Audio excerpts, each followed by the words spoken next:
ಭಿಕ್ಷುಕಿಗೆ ಭಿಕ್ಷೆ ನೀಡಿದ ವ್ಯಕ್ತಿಯೊಬ್ಬನ ಮೇಲೆ ಎಫ್ಐಆರ್ ದಾಖಲಾಗಿದೆ. ಮಧ್ಯಪ್ರದೇಶದ ಇಂದೋರ್ನಲ್ಲಿ ಕೇಸ್ ದಾಖಲು ಮಾಡಿಕೊಂಡಿದ್ದಾರೆ ಪೊಲೀಸರು. ಕಾಂಡ್ವಾ ರಸ್ತೆಯ ದೇವಸ್ಥಾನವೊಂದರ ಮುಂದೆ ಭಿಕ್ಷೆ ಬೇಡುತ್ತಿದ್ದ ಭಿಕ್ಷುಕಿ, ಆ ಭಿಕ್ಷುಕಿಗೆ ಸಹಾಯ ಮಾಡಿದ ಕಾರಣ ಅಪರಿಚಿತ ವ್ಯಕ್ತಿಯ ಮೇಲೆ ಎಫ್ಐಆರ್ ದಾಖಲು ಮಾಡಿಕೊಂಡಿದ್ದಾರೆ ಪೊಲೀಸರು. ಭಾರತೀಯ ನ್ಯಾಯ ಸಂಹಿತೆಯ ಸೆಕ್ಷನ್ 223ರ ಅಡಿಯಲ್ಲಿ ಎಫ್ಐಆರ್ ದಾಖಲು ಮಾಡಿಕೊಂಡಿರೋದು.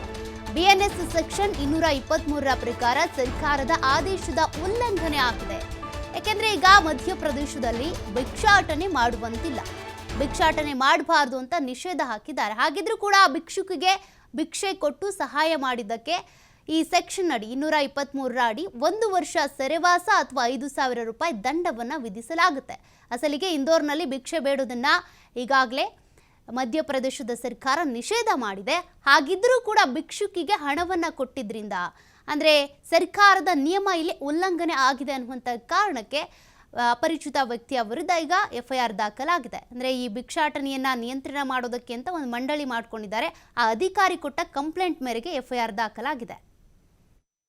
धाराएं हैं उनमें आदेश निकालकर हम लोगों ने इसको प्रतिबंधित किया था। हम लोग पुनः जैसे ही इस महीने के आखिरी तक हमारा सघन अभियान चलेगा वो आदेश पुनः निकाला जाएगा और उसके बाद